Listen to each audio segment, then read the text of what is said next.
dumarka aad ay ugu walwalaan marka uu ka soo daaho dhiigga caadada. Waxaa ku dhaca walwal ah in caafimaad darro ay haysato, qaarna way ku farxaan iyagoo u haysta inay uur qaadeen waa haddii la qabo.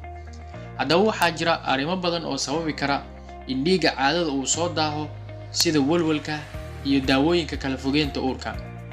Haddaba muuqaalkeena waxaan kaga hadli doonaa 8 arrimood oo dib u dhigi kara caadada gabadha. 1. Walwalka. Walwal muddo dheer qaata wuxuu carqalad ku noqonayaa wareegga dhiigga caadada ee qofka dumarka. Mararka qaarna wuu soo daahayaa, mararka qaarna maba istaagayo, mararka qaarna maba ka imaanaya gabadha. Dumarka qaar waxay soo wariyaan inay aad uga xanuunsadaan dhiigga caadada xilliyada ay walwalsan yihiin. Waxa ugu wanaagsan ee walwalka lagula dagaalami karo waxaa ka mid ah jimicsiga kow ah, hurdo wanaagsan oo aad qaadato, iyo inaad iska saarto arrinta walwalka kugu keenaysa. Haddii walwalkaas uu ka dhamaan waayo, waxaa aad u wanaagsan in qofkaas dumarka ah ay la kulanto dhakhtar si loo caawiyo qaabkay ugu soo kabsan lahayd iyo daawooyin muhiim u ahaa. 2. Perimenopause-ka. Da'da qiyaasta ah ee haweenka ay kaga harto dhiigga caadada waa 52 sano sida ay dhakhaatiirtii cilmi-baarayaal ay sheegayaan. Xilliyadaasi waxaa dhici karta in haweeneyda iyadoo aan dhiig isku arkin ilaa 12 bilood uu haddana hal mar iska yimaado. Sidoo kale gabdhaha qaar ayaa isku arki kara dheecaan marka ay jiraan da'da u dhaxayso 10 ilaa 15 sano. Taasi waxaa loo garanayaa perimenopause, waxayna muujinaysaa in heerka estrogen-ka jirka ay bilaabayso isbeddel. Isbeddelka estrogen-ka waxay sababi kartaa inay dhibaatayso wareegga dhiigga caadada haweenka, wuxuuna arrin soo noqnoqota ka dhigayaa in gabadha ay weydo dhiigga xilliga ay filaysay. Markaa waxaa dhici karta in mararka qaar ay sanadba iska wayso.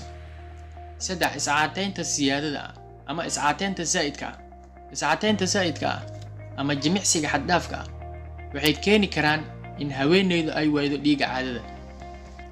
In gabadha ay caato zaa'id ah noqoto ama in ay jirka ka dhammaato dufanka, waxaa ka dhasha in heerka wax soo saarka hormoonka gabadha uu aad u yaraado. Taasi waxay yareynaysaa heerka ugxaanta, waxayna saameynaysaa dhiigga caadada in xilligaas uu ku yimaado. Haddii gabadha ay 1 ilaa 3 jeer iska weydo dhiigga caadada kadibna jimicsi zaa'id ah ay isku caateysay, markaa waxay u baahan tahay in dhakhtar ay la kulanto. Sidoo kale waxay arki kartaa dhakhtarka cuntada si loo siiyo fitamiino ay u baahan tahay iyo nafaqooyin jirkeeda ka dhammaaday. 4. Cayilka xad-dhaafka ah.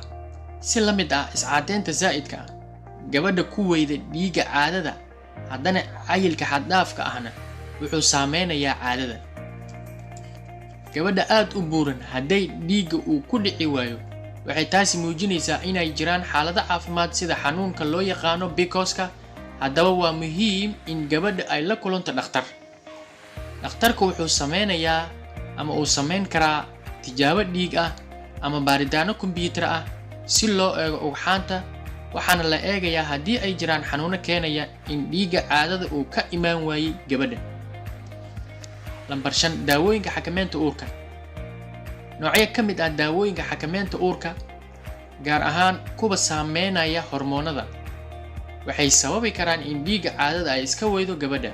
Sidoo kale daawooyinkaas sababa in dhowr maalmood ay meesha ka baxaan hormoonada caadada ee gabadha waxay mararka qaar keeni karaan in dhiigga uu yimaado xilli aan la filaynin. Mararka qaarna waxay aad u yareeyaan ilmo galeenka, taasoo sababaysa in dhiigga caadada uu imaan waayo. Arrimahan waxay sababi karaan dhammaan noocyada daawooyinka dhalmada xakameeya ee la falgala hormoonada sida kaniiniyada, balaastarada la isku dhajiyo, cirbadaha la isgeliyo, iyo sidoo kale waxyaabaha kale ee ilmo galeenka lagu xiraayo iyo wixii la mid ah. Ma ahan kuwa dhibaato keena, balse dumarka way la hadli karaan dhakhtarka haddii ay walwal ka qabaan. 6. Xaaladaha la soo dirsa hormoonada. Hormoonada qaar sida prolactin iyo thyroid waxay sababi karaan in haweeneyda ay waydo dhiigga caadada. Haddii isu dheelitirnaan la'aan hormoonada ay sabab u noqoto in gabadha ay dhiigga waydo, waxay si fudud loogu ogaan karaa baaritaano dhanka dhiigga ah, waxaana sababtaa baari kara dhakhtar. Noocyo ka mid ah dhibaatooyinka hormoonada waxayna noqon karaan arrin qoys ah oo la iska dhaxlo, waxaana kaloo sababi kara xaalado caafimaad oo halis ku ah sida burada maskaxda. inta badan waxaa jiro daawooyin caawinaya soo celinta dhiigga caadada. 7. PCOS waa mid ka mid ah noocyada ugu caansan ee xanuunada hormoonada jirka. wuxuu aad ugu badan yahay haweenka weli ku jiro da'da dhalmada. astaamaha ay isku arkaan haweenka waxay ku kala duwan yihiin. waa nooc sababa in finan yaryar ay ka samaysmaan ilmo galeenka, sidoo kale finan yaryar ay wejiga ugu soo baxaan, sidoo kale xaad ama timo aad u badan oo wejiga iyo jirka qaybihiisa kale ee ka soo baxay isku aragto, sidoo kale bidaar la mid ah tan ragga ah iyo cayil xad dhaaf inay isku aragto. sidoo kale xaaladahan marka ay jirto gabadha waxaa ka soo daaha dhiigga caadada. haddii haweeneyda ay isaga shakiso inay qabto xanuunka PCOS, waa inay si degdeg ah u booqataa isbitaalka oo dhakhtar ay la kulantaa. gabadha da'da yar in ay waado dhiigga caadada waxaa ka dhalan karta kansarka ku dhaca ilmo galeenka. 8. uurka gabadha la qaba haddii dhiigga caadada uu ku dhici waayo, waxaa suuragal ah in ay uur leedahay. haweeneydu uur way yeelan kartaa haddii ay isticmaalayso daawada kala fogeynta dhalmada. haddii haweeneydu ama gabadha uur qaado iyadoo isticmaalaysa daawada ka hortagga uurka, waa inay isla markiiba dhakhtar la kulantaa si daryeel ay u baahan tahay loogu sameeyo.